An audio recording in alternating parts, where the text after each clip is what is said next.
수요기도회 가운데 우리 함께 하신 권사님 축복합니다. 그러게 말이에요. 우리 같이 또 수요일 날 나와서 기도하고 말씀 듣고 또 힘내야지 또 한 주를 또 힘차게 살아갈 수 있습니다. 우리가 말씀 오늘 요한복음 6장 마지막 부분이에요. 6장에 있는 말씀을 벌써 4차례 이렇게 저희가 보고 있는 중인데, 이 말씀을 보면은 말씀이 어떠한 내용을 말하느냐, 우리가 예수님을 만나면 알고 믿고 변화되고 증인이 돼. 이 믿음에 대한 부분을 주로 5장 6장에서 다루고 있고, 이 믿음에 대한 부분 때문에 뭐냐, 예수님의 말씀을 이렇게 들으면서 예수님을 알게 되어지면 믿게 되어지는데, 예수님이 말씀하시고 예수님이 누군지 나타내시는데도 알지 못하니까 믿지 못하고, 믿지 못하니까 어떻게 되느냐, 점점 완악해져서 끝내 예수를 죽이자 그렇게까지 가더라라는 거예요. 그래서 오늘 말씀을 이렇게 자세히 보면은 믿음의 내용 중에서 믿음의 결과에 해당되는 부분이에요. 믿음 안에 있는 내용 중에서 믿음의 내용이 어떠한 것들이 있었고, 그 내용들 중에서 이제는 그 결과들, 반응들이 나타나는데, 6장에 보면 오병이어가 가장 먼저 나타나고, 그 다음에 말씀에 대한 제자들의 반응과 그리고 무리들의 반응이 중간에 나타나고, 그리고 난 다음에 그 믿음의 결과로서, 그들이 가진 믿음의 결과로서 내용들이 마지막에 나타나는데, 지난주에는 큰 무리들이 말씀을 듣는데 예수님의 말씀을 들으면 들을수록 어떻게 되느냐, 그들이 예수님의 말씀을 알지 못하니까 믿지 못하는 거예요. 그러니까 예수님이 그들에게 자, 내가 생명의 떡이다, 받으라, 먹으라, 먹고 마셔라. 너네 그게 어렵니? 그러면은 집에서 밥 먹듯이 먹어야 되는 거다. 그래야지 된다라고 쉽게 말씀을 해주세요. 자기를 계속해서 나타내시는 거예요. 그럼 왜 예수님께서 그렇게 자기를 나타내느냐? 심판의 목적이 아니라 구원의 목적이 있기 때문에. 예수님께서 말씀하시는 이유는 심판을 위한 것이 아니라 구원을 위한 것이기 때문에, 그들이 예수님의 영광을 보고 어둠 가운데 있는 자들이 뭐 하라는 거예요? 빛 가운데로 나오라는 거예요. 그런데 그들은 그렇게 하지 않아요. 예수님께서 자신을 나타내면 나타낼수록 처음에는 수군수군 거려요. 그러다가 서로 다투어라고 말하고 있어요. 그러니까 내 쪽으로 안 믿으니까 점점 그게 밖으로 나타나는데, 소극적으로 나타나는 게 수군 하는 건데 적극적으로 다투다라고 말합니다. 아니, 네가 어떻게 하늘에서 내려온 생명의 떡이냐, 네가 요셉의 아들인 걸 우리가 다 아는데 어떻게 자기 살을 먹으라 그러고 자기 피를 마시라 하느냐, 막 그러한 내용들이 나온단 말이에요. 자, 그러고 난 다음에 큰 무리들에 대해서 예수님이 뭐라고 말하냐, 야, 너희가 표적을 보고 따라온 것이 아니라 먹고 배불렀기 때문에 따라온 거다. 표적이라는 말의 내용이 뭐냐, 하나님만이 하실 수 있는 그 일을 통하여서 뭡니까? 영광이 나타나는 거예요. 그 영광이 빛이 나타날 때의 비침을 받으면은 어떻게 됩니까? 어둠이 사라지는데, 그런데 표적을 보고서도 뭐한 거다? 영광을 받아들이지 않고 그들은 썩어질 것에 대해서 만족을 하더라라는 거예요. 자, 그리고 난 다음에 오늘 본문은 제자들에 대한 내용들이거든요. 자, 제자들의 모습을 보면은 처음에는 믿음이 없는 듯해 보여요. 큰 무리들은 오히려 믿음이 많은 듯해 보여요. 왜냐하면 예수님을 적극적으로 따라가니까. 자, 예를 들면 이런 겁니다. 오병이어 때 어떤 일이 있었느냐, 예수님이 자, 무리들을 보니까 배고플 때가 됐거든요. 자, 그러니까 빌립한테 말하잖아요. 뭐라고 말합니까? 야, 네가 먹을 거 줘라. 그랬더니 빌립이 머릿속으로 막 계산하더니, 주님, 200데나리온의 떡이 있어도 모질할 거예요. 그러고 있는 사이에 어떻게 됩니까? 안드레가 들고 와서 보리떡 5개, 물고기 2마리, 애 도시락 하나 들고 와갖고는, 주님, 제가 찾다가 찾았는데 요거 애 도시락인데 이게 누구 코에 붙이겠습니까? 그러니까 예수님을 앞에 두고 예수님이 그들이 어떻게 하실 줄 아시면서도 그들을 향하여서 물으셨어요. 왜 물으셨느냐? 예수님한테 뭐 하라는 거예요?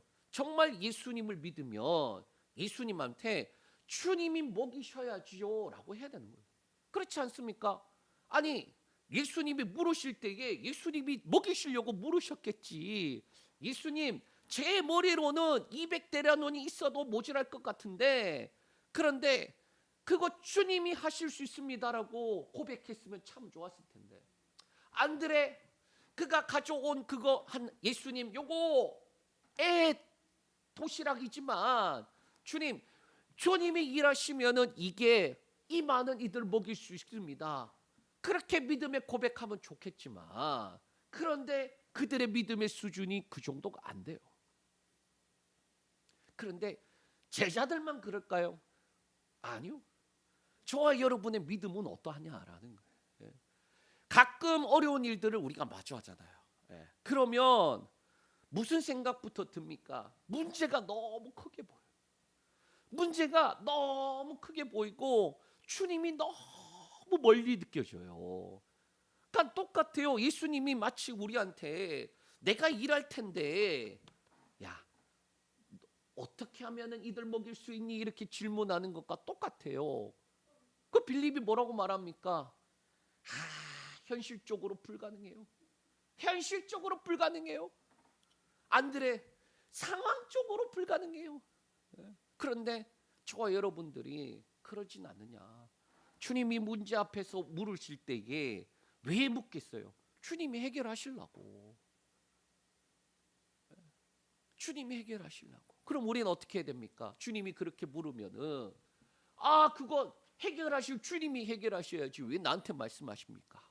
주님이 해결하시면 됩니다. 방법은 몰라도 돼요. 주님, 어차피 나는 방법을 몰라도 돼요. 근데 확실한 거는 우리 주님이 해결하실 줄 믿습니다. 그 고백만 있으면 돼요. 저와 여러분이 그런 믿음의 고백할 수 있는 그 정도 수준까지 올라가길 축복합니다. 자, 그렇게 해서 예수님이 하나하나 자기를 나타내시는 거예요. 알려주시는 거예요. 3번의 시간을 거쳐서 생명의 양식이 뭔지 계속 이야기를 나눴던 거예요. 그러고 난 다음에 큰 무리들이 알지 못하니까 믿지 못하는 상황이 내면적으로는 수군 하다가 겉으로 이제 대놓고 이제 예수님을 향하여서 거절하기 시작하는 장면들이 나왔고, 오늘 말씀에 보니까 이제 제자들도 수군 되기 시작하는 거예요. 그게 오늘의 본문의 시작인데 60절 말씀 한번 같이 읽겠습니다. 자, 시작. 제자 중 여럿이 듣고 말하되 이 말씀은 어렵도다. 누가 들을 수 있느냐 한데. 자, 분명히 이 영어 성경으로 보면은 큰 무리와 제자는 다른 사람들이에요. 큰 무리를 쓸 때의 단어와 제자를 쓸 때의 단어도 다르고 12 제자를 표현할 때도 달라요. 다 다르게 썼어요. 큰 무리는 어떻게 보면 예수님의 말씀을 듣고 다 떠나버려요. 그러니까 이 말씀이 너무나도 어렵고 부대끼니까 어떻게 합니까? 수군 되다가 그리고 끝내는 뭐라고 말하느냐? 다투기 시작하는 거예요. 그러니까 이성적으로 이해가 되지 않는다. 말이 되는 소리를 해야지. 그러다가 다 떠나버렸어요. 떡을 먹고 배부른 까닭에 말 그대로 떡 먹고 배불렀을 때에는 와라고 하다가 배가 꺼지잖아요. 배 꺼지면은 언제 그랬냐는 듯이 떠나버려요. 그게 우리도 기도하고 응답받으면은 어떻습니까? 좋잖아요. 그러면은 막 믿음이 막 커진 것 같아. 또 열정이 막 없던 열정도 막 살아나고 막 뭐든지 하고 싶은데 문제는 배가 꺼지면 어떻게 됩니까? 배가 꺼지면은 언제 그랬냐는 듯이 떠나버려요. 그러니까 제가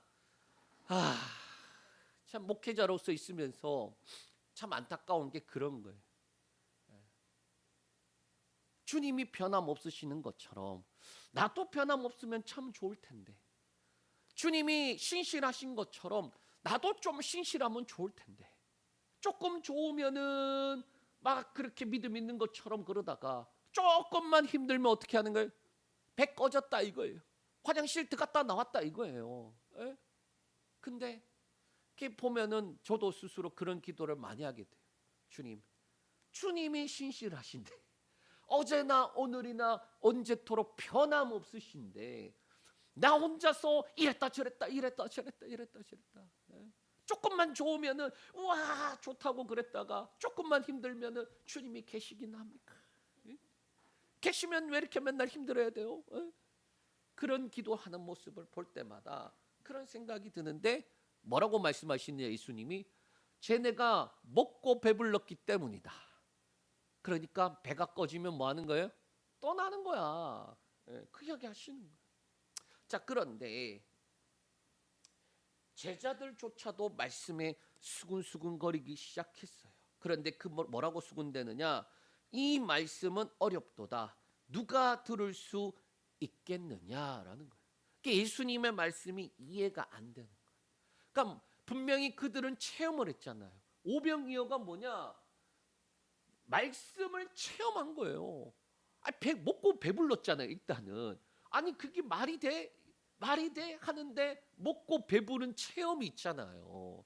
자, 그런데 예수님의 말씀을 들으면서 이해가 안 되니까 소화가 안 되는 거예요. 소화가 안 되니까 이 말씀이 어렵도다. 누가 들을 수 있겠느냐. 저도 설교를 준비할 때마다 가끔 그런 생각을 해요.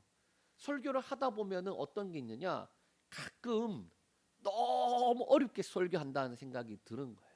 저 스스로도 마찬가지로 말씀을 조금만 쉽게 설명을 해주면 좋을 텐데 그게 참 어려운 것 같아요. 말씀을 어떻게 해서든지 제 마음엔 그래요. 제 마음에는 어떻게 해서든지 그 깊은 것에 있는 것들을 파서 먹이고 싶지 그냥 겉에 있는 거 먹이고 싶지 않은 거예요. 말씀의 깊이에 있는 것을 먹어야지 소화하기는 어려워도 그게 영혼의 양식이 되지, 겉에 있는 것만 먹어서는 절대로 잘할 수 없어요. 그러니까 어쩔 수 없이 깊이 파요. 그리고 설교 준비하면서도 말씀 어려운데 어떡하지? 주님 말씀이 자꾸 하면 할수록 어려운데 어떡하죠? 그런 생각이 들어요. 그런데 말씀을 어렵다라고 느끼는 이유가 뭔가 가만히 생각해 보니까 자꾸 머리로 이해하려고 그래요. 말씀 그대로 받아들여야 되는데 자꾸 머리로 이해하려고 하다가 이해가 되지 않으면 뭐라고 말합니까? 안 믿으려고 그래요. 우리는 참으로도 신기한 존재인 게 머릿속으로 이해가 안 되면요 안 받아들이려고 그래요. 아주 고집스러운 부분들이 있어요. 말씀은 그대로 받아들이라고 되어 있거든요. 먹으라고 되어 있거든요. 그러고 난 다음에 받아들이고 나면은 그게 이해가 되어지게 돼 있는데 그 원리인데, 문제는 내 머릿속으로 이해가 되면 받아들이고 이해가 안 되면 안 받아들일 거야 라고 하고 있다라는 거예요. 가끔 그런 분들이 있어요. 믿고 싶은데 안 믿어줘요. 믿고 싶은데 안 믿어줘요. 그럼 제가 뭐라고 그렇게 말하냐? 그러면 기도하실 때 믿음을 달라고 그 기도를 하세요라고 말해요. 예. 안 믿어지니까 주님 믿음을 주시고 믿어지게 하여 주시고 받아들여지게 하여 달라고. 왜? 제가 그랬기 때문에. 제가 아주 이성적이고 이게 고집이 세갖고 이해가 안 되면은 안 들어요. 다른 사람이 뭐라 그래도 내가 납득이 안 되면은 안 움직여요. 그런데 말씀을 경험을 하면 어떻게 되느냐? 머리로는 이해가 안 되는데 체험한 게 있잖아요. 머리로는 이게 도저히 안 되는 건데 견적이 안 나오는데 말씀을 내가 이미 체험을 했단 말이에요. 그러니까 머리로는 이해가 안 되지 체험은 했지 안 믿을 수는 없는데 믿자니 복잡한 거예요. 그러니까 그때는 뭐라고 했느냐? 주님, 제게 믿어지는 은혜를 주시옵소서. 말씀 그대로 받아들이고 그 말씀이 이루어지는 게 뭐가 어땠고 저땠고 다 필요 없고요. 주님이 이루셨을 때에 그게 믿어지게 하여 주시옵소서. 그 기도를 참 많이 했던 것 같아요. 그게 믿음을 이해하면서 믿는 게 아니라 믿음은 이해가 되기 때문에, 이해가 돼야 믿는 게 아니라 믿기 시작하는 그때부터 이해가 되기 시작하는 거예요. 그게 놀라운 은혜죠. 제자들 중에 수근수근거리는 걸 아시고 예수님이 말씀하시기 시작합니다. 61절에서 64절까지 말씀 읽겠습니다. 예수께서 스스로 제자들이 이 말씀에 대하여 수근거리는 줄 아시고 이르시되 이 말이 너희에게 걸림이 되느냐? 그러면 너희는 인자가 이전에 있던 곳으로 올라가는 것을 본다면 어떻게 하겠느냐? 살리는 것은 영이니 육은 무익하니라. 내가 너희에게 이른 말은 영이요 생명이라. 그러나 너희 중에 믿지 아니하는 자들이 있느니라 하시니 이는 예수께서 믿지 아니하는 자들이 누구며 자기를 팔 자가 누구인지 처음부터 아심이니라. 아멘. 예수님께서 하신 말씀을 듣고 그들이 왜 수근수근거립니까? 제자들이. 예수님이 정확하게 말씀해 주는 거예요. 이 말이 너희에게 걸림이 되느냐? 이 말이 너희에게 걸림이 되느냐? 이해가 안 되느냐? 안 믿어지느냐? 현실적으로 상황적으로 불가능하다고 그렇게 생각되느냐? 그러니까 예수님이 그렇게 그들을 믿음을 향하여서 직접적으로 말씀하시는 거예요. 그러면서 세 가지를 이야기하시는데 첫 번째, 예수님께서 이전에 있던 곳으로 올라가는 것을 본다면 믿겠느냐라는 거예요.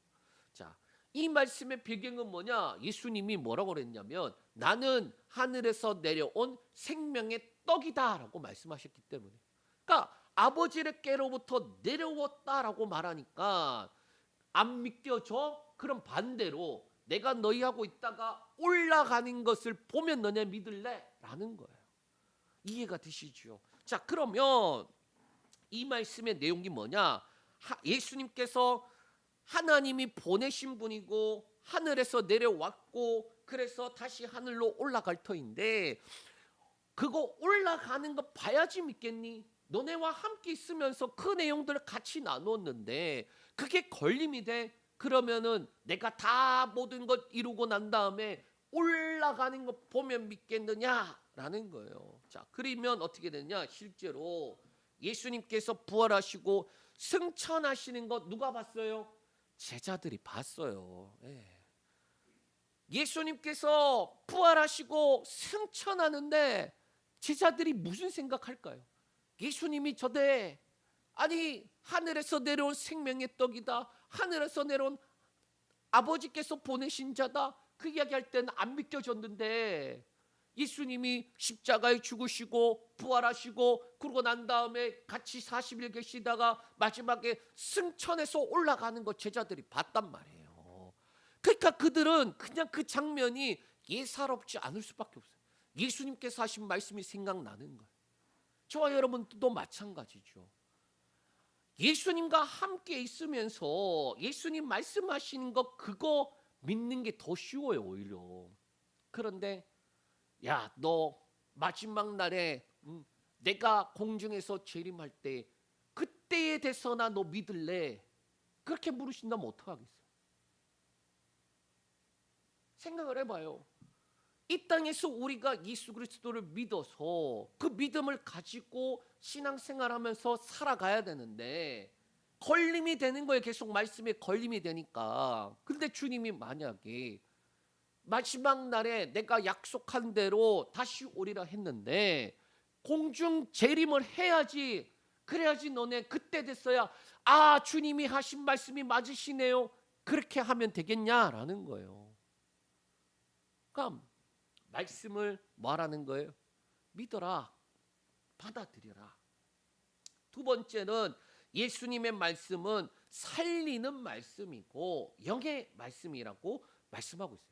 그러니까 제자들은 살리는 말씀을 받아 먹어서 살아야 되는데 이게 먹어야 돼 말아야 돼 먹어야 돼 말아야 돼 하고 있으면 되겠느냐. 그러니까 먹어서 무조건 살아야 되는 건데 이게 이해가 안 되니까 먹을 것 두고서도 먹어야 돼 말아야 돼 먹어야 돼 말아야 돼 하다가 굶어 죽으면 되겠냐. 안 되고 또 살리는 것은 영이니 유익은 무익하다. 그 말은 뭔 말이냐면은 너네가 지금 머리로 이성으로 이해하려고 하니까 이해가 안 되는 거야. 영적인 것은 영으로서만 이해해야 되는 거야 라는 거예요. 그래서 자신의 지식과 한계 안에서 예수님을 믿으려고 하지 말라라는 거예요. 저와 여러분들도 신앙생활 하면은 가끔 무서운 분들 만나요. 어떤 분들 만나느냐? 체험은 했어 확실히. 체험을 했는데 문제는 그 안에서 가둬버리려고 하시는 분들이 꽤 많아요. 우리가 생각했던 그 체험들보다 훨씬 하나님이 커요. 말씀에 있는 내용들보다 사실 하나님이 더 큰데 최소한의 것을 우리에게 주신 거예요 사실은. 그런데 내가 예를 하나 들면은 금식하다가 하나님의 은혜를 경험했어요. 그러면 이 사람을 만나도 너 금식해야 돼. 저 사람 만나도 금식해야 돼. 이 문제 만나도 금식해야 돼. 금식해야 돼. 금식해야 돼. 그러다 금식했는데 해결이 안 돼. 그러면 뭐라고 말하는지 아십니까? 아, 내가 금식을 내가 시간을 내가 한 1분 어겼는데 그것 때문에 안 됐구나. 이해가 되시죠? 체험을 하고 말씀에 대해서 우리가 경험을 하며 그 말씀 속에서 그러한 부분들을 통하여서 자라가야 돼요. 자라가야 돼. 그런데 자꾸 한계에 가둬놓으려고 한다. 그러면 안 된다. 믿음은 믿어지는 것이고 그 말씀은 살아있어서 우리를 변화시키는데 어떻게 합니까? 점점 성장과 성숙을 향해서 나아가게 해요. 세 번째는 뭐냐? 믿는 것처럼 보이지만 믿지 않는 이들도 있더라. 그 말씀을 하십니다. 큰 무리와 제자들은 분명히 달라요. 외적으로 보아도 큰 무리의 관심은 예수님한테 있는 게 아니라 예수님이 주시는 콩고물, 예수님이 주시는 밥, 거기에만 목숨 걸고 예수님은 관심 없어요. 그런데 제자들은 어떠합니까? 예수님을 알고 믿고 따르던 이들이에요. 그들은 제자들 중에서도 뭐라고 말하느냐? 야, 너희 중에 믿지 않는 놈 하나 있다. 너희 중에 믿지 않는 자가 있다. 그러니까 우리는 믿음 있습니다. 믿음 가지고 주님을 믿습니다. 심지어 내가 죽을지언정 주님을 부인하지 않겠습니다. 그 베드로만 말하는 게 아니라 저 여러분들도 하잖아요. 다른 의미로 그렇게 하잖아요. 저도 그래요. 솔직하게 좀 힘들었거든요. 제가 요 근래. 그러니까 오늘 또 기도하는데 주님 기도하는데 너무 힘드네. 기도하는 게 왜 이렇게 힘들어? 다른 것보다 하나님 그 말씀하시고 약속하신 거 이루신다며. 언제 이루어지는 거예요, 주님? 제가 뭐 이렇게 제 성향상 뭐 이런 것 저런 것 별로 신경 안 쓰고 제게 주어진 거 가는 성향이지만은 근데 좀 힘들어요. 그랬어요. 너무 혼자 하니까 힘들다고. 아니 전도를 나가도 같이 나가야 될 사람이 필요하고 예배를 드려도 함께 예배 드릴 자가 필요하고 그래야지 뭐가 이렇게 함께 세워져 가지. 뭐 혼자서 하는 것도 주님 한계가 있어요. 제가 어지간하면은 주님 앞에 그런 이야기 하기 싫었는데요, 주님. 제가 혼자 하는 게 힘들어요. 너무 힘들어요. 그렇게 기도를 하는데 무슨 생각이 떠오르냐?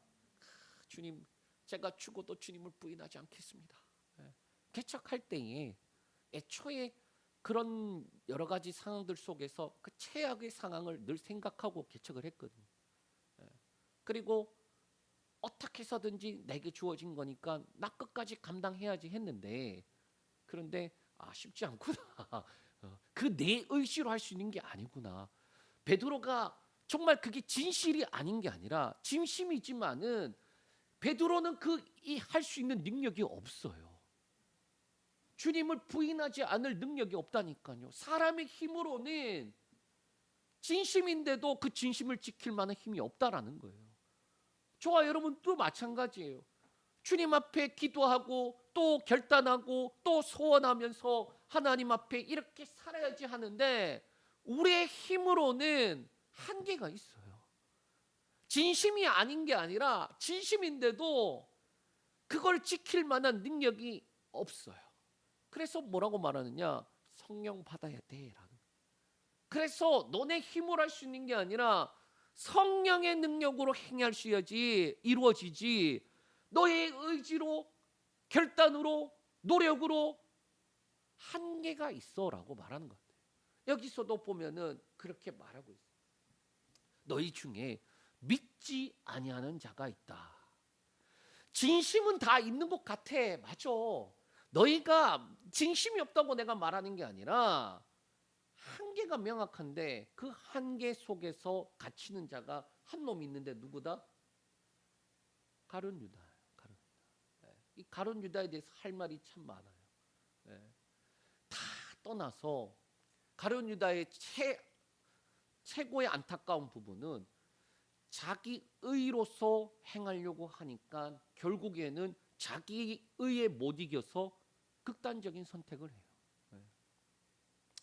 자, 결정적인 순간에 떠나는 이들, 그리고 더 나아가 예수님을 팔아버리는 이가 있는데 이 가운데 주님이 뭘 요구하느냐? 너네 힘으로는 한계가 있고 믿음으로 행할 그 이야기를 하고 있다. 결단을 요구한다라는 거예요. 그럼 그 이유가 뭐냐? 65절에서 66절 말씀 읽겠습니다. 또 이르시되 그러므로 전에 너희에게 말하기를 내 아버지께서 오게 하여 주지 아니하시면 누구든지 내게 올 수 없다 하였노라 하시니라. 그때부터 그의 제자 중에서 많은 사람이 떠나가고 다시 그와 함께 다니지 아니하더라. 아멘. 내 아버지께서 내게 오게 하지 아니하면은 누구라도 내게 올 수가 없다라는 거예요. 그러니까 주님이 보내주셨고 주님이 보내주셨기 때문에 내게 왔고 내게 온 자는 단 한 사람도 내가 잃어버리지 않겠다라고 말하는 내용들인데 36절에서 37절 말씀 한번 바로 지난번 시간에 했던 내용인데요. 읽습니다. 그러나 내가 너희에게 이르기를 너희는 나를 보고도 믿지 아니하는도다 하였느니라.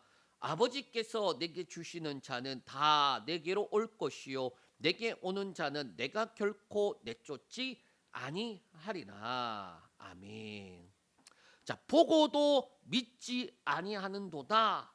이 믿음에 대해서 말씀하시면서 37절에 말씀을 믿는 사람은 예수님께로 온다라는 거예요. 그러니까 말씀을 믿는 자는 예수님께로 오게 되어 있는데 65절에 내 말을 듣고 믿는다면 내게로 온다 동일하게 말하는데 66절의 반응이 뭐냐?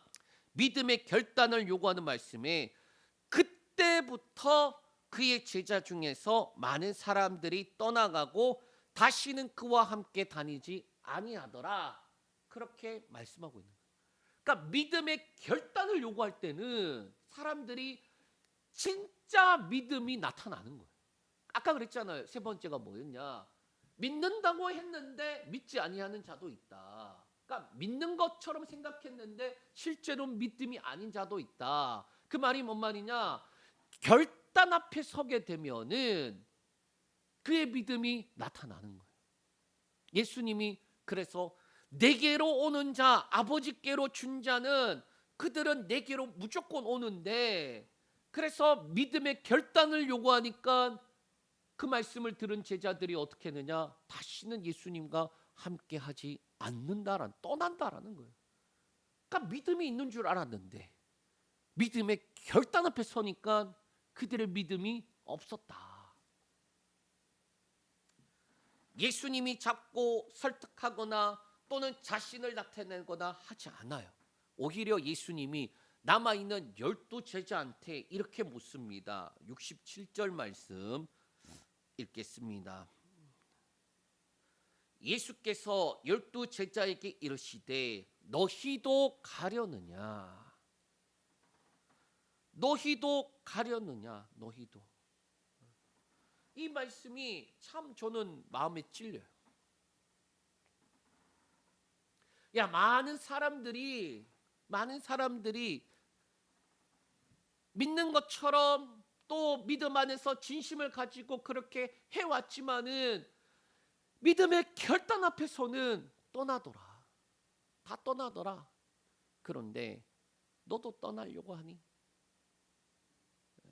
개척교회 힘들어요. 네, 진짜 너무 힘들어요. 너무. 예. 저는 그래서 평생에 하나님 개척은 한 번으로 족하다고. 내 평생에 2번 개척하는 일은 없을 겁니다. 너무 힘들어갖고요.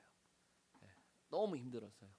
그러면 이 주어져 있는 이 몸된 교회와 그리고 이 일들을 감당하는데 가끔 그런 마음이 올라와요.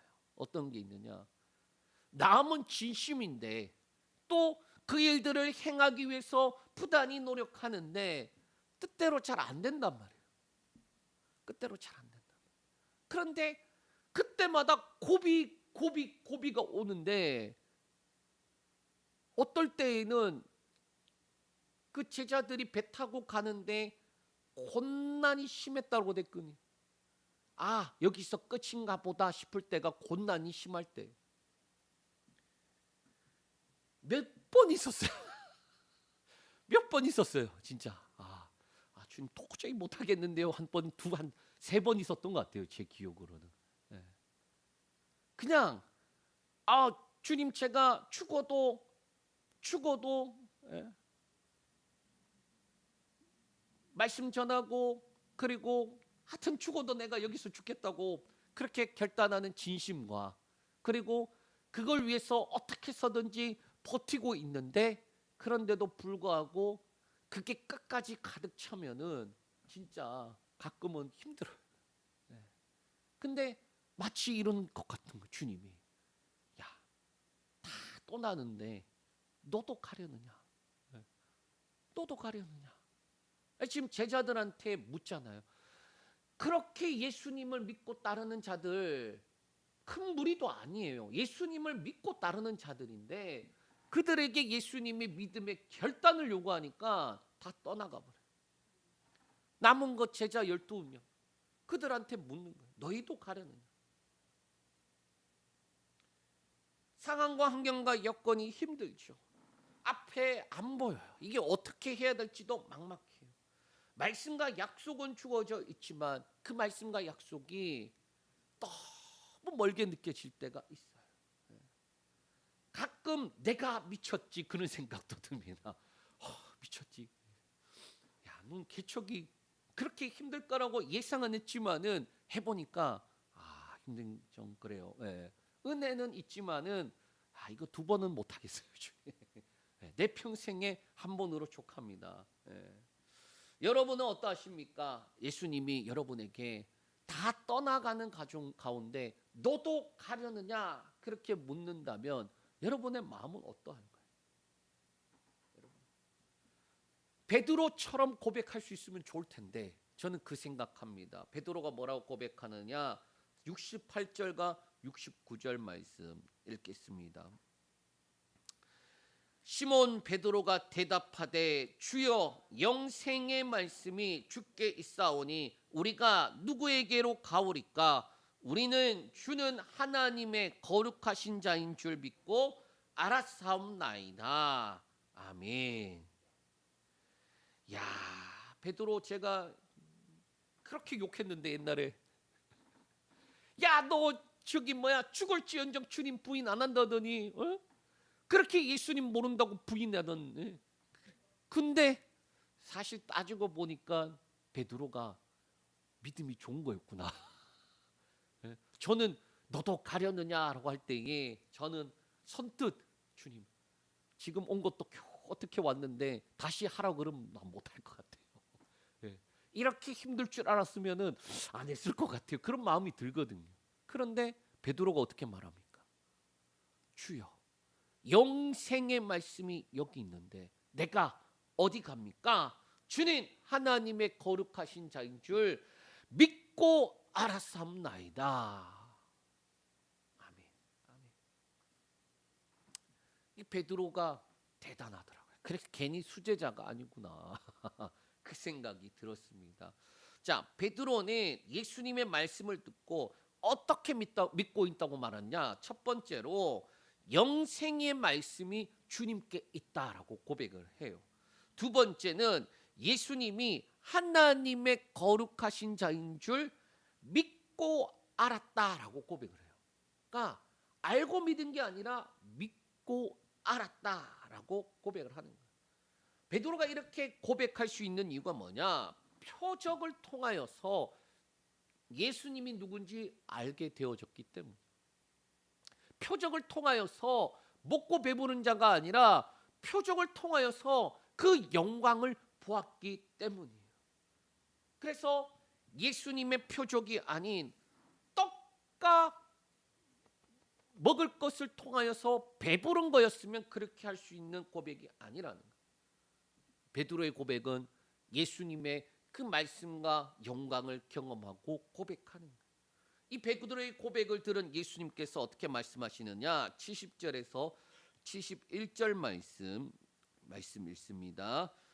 예수께서 대답하시되 내가 너희 12를 택하지 아니하였느냐? 그러나 너희 중에 한 사람은 마귀니라 하시니 이 말씀은 가룟 시몬의 아들 유다를 가리켜 하심이라.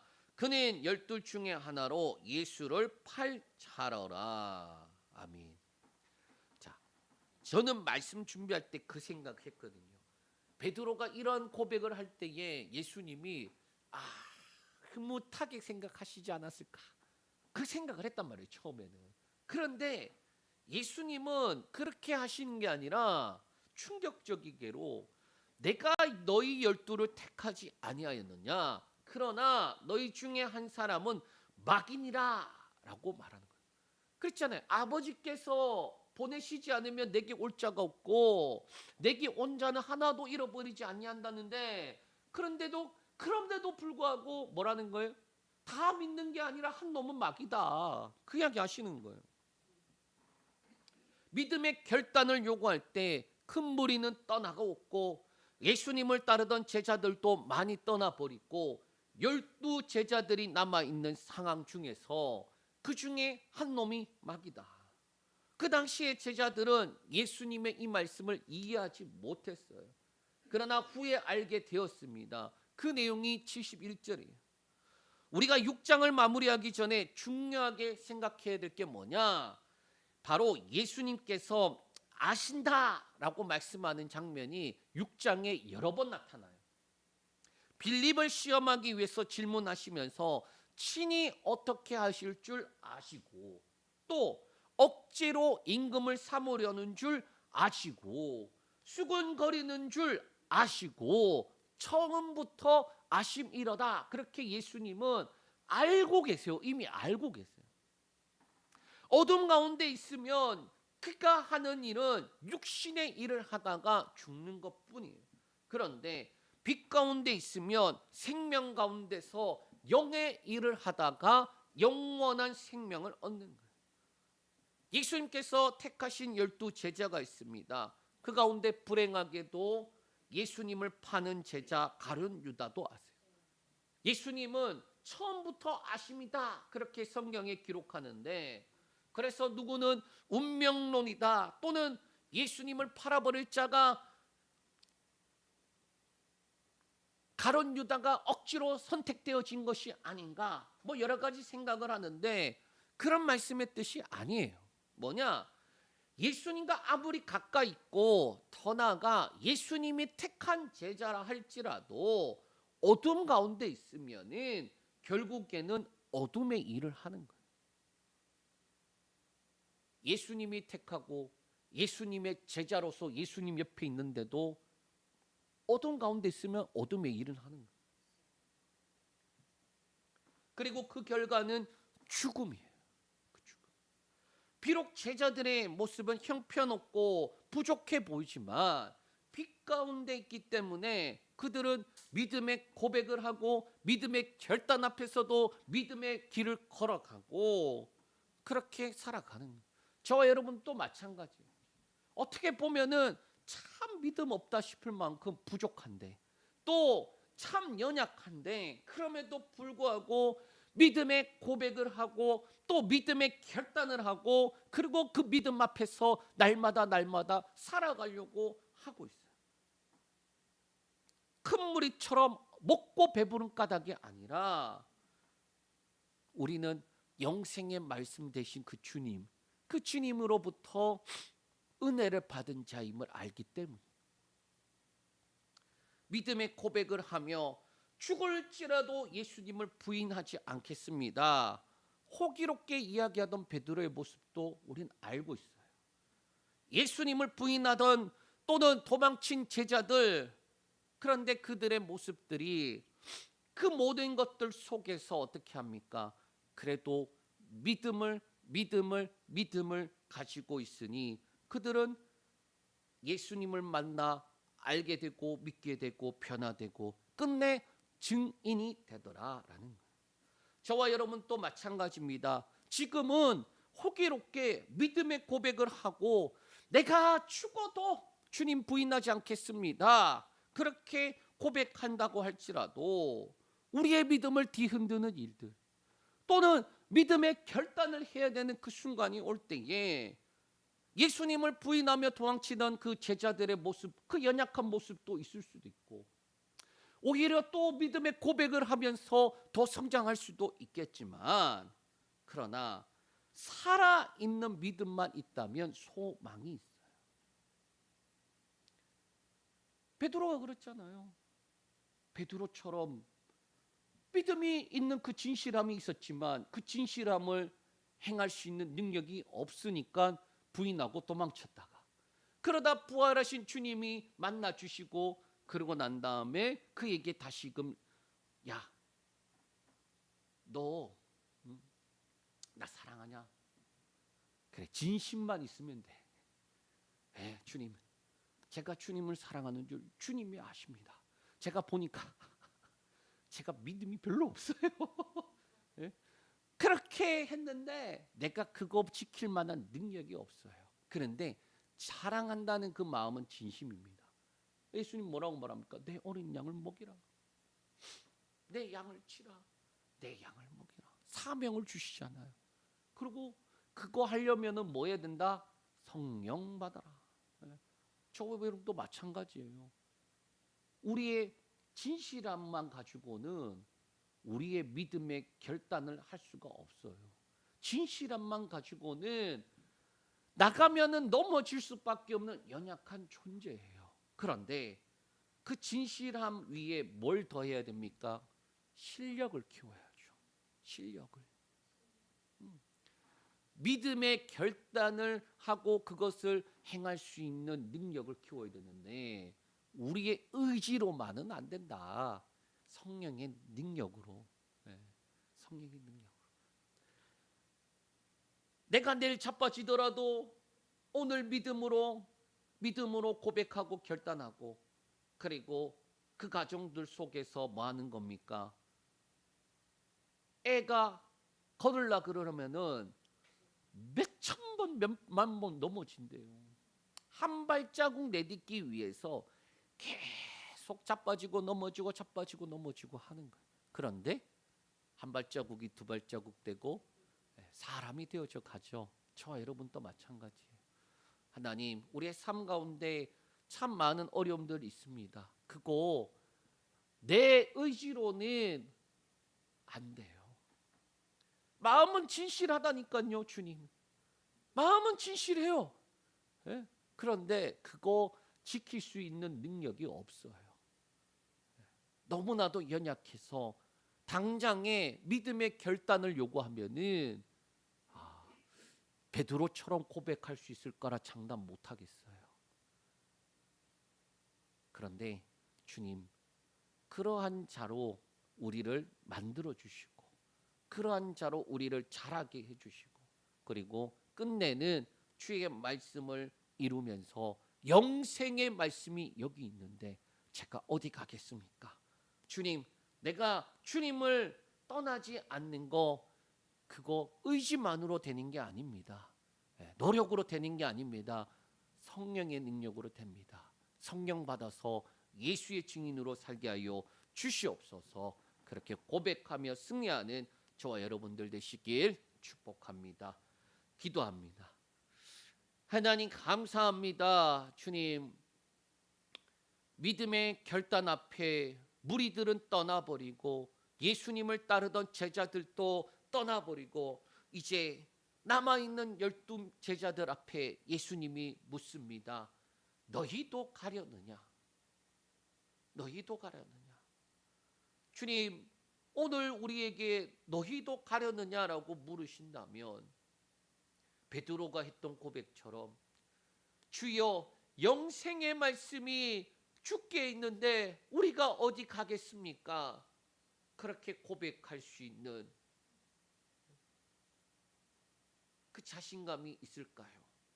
진실함은 가지고 있다 할지라도 그걸 행할 능력도 실력도 없기에 주님, 우리를 불쌍히 여겨 주시옵고 성령 충만하여 오직 내 힘으로 내 능력으로 의지로 할 수 있는 한계가 아닌 오직 주님이 주신 능력과 은혜와 힘으로 우리에게 맡겨주신 주의 길들을 감당해 나갈 수 있는 믿음의 결단 앞에 믿음으로 고백할 수 있는 은혜를 부어 주시옵소서. 오늘 또 주님 기도할 때에 힘과 능력과 은혜를 부어 주시옵소서.